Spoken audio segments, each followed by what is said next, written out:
For sure, when we are seeing this recovery, you were speaking about the UK recovery, but really the world is recovering from the pandemic on the real economy, and then reflation, equities is really the response to the investor.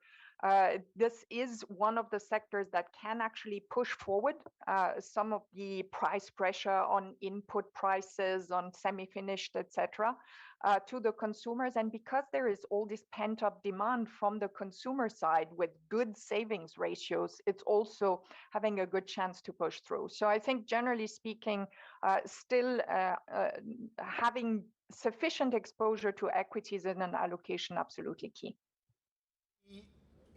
The Treasury market has been extraordinary in recent sessions, and I just wonder what you make of the signals that the Treasury curve is sending at this stage, because after that initial spike in the 10-year yield, we obviously dropped back quite sharply, and it does suggest that the market is just willing to look through any of these nascent pressures. Or is the Treasury curve wrong?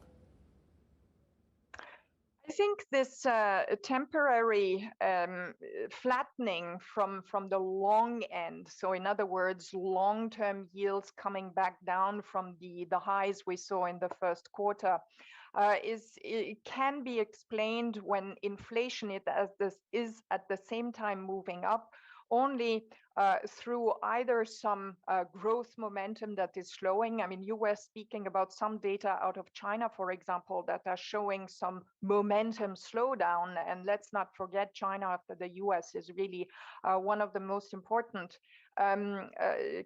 economies for a whole range of sectors, starting with commodities and so forth. So there's a little bit of what is going on in terms of growth momentum slowdown in certain regions of the world that have been the engine of the recovery in this first phase, even in the first quarter of the year.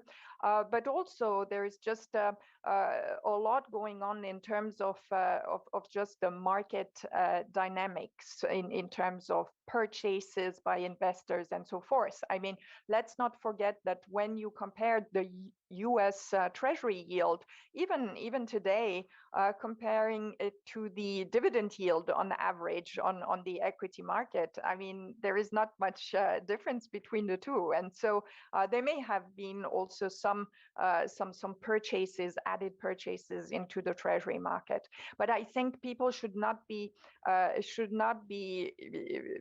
in some sense forgetting that the next phase is going to be coming. And the next phase is about the guidance that central banks are going to give. Certainly the ECB for the time being on the sidelines, but the next central bank, the Federal Reserve, is very much around the corner.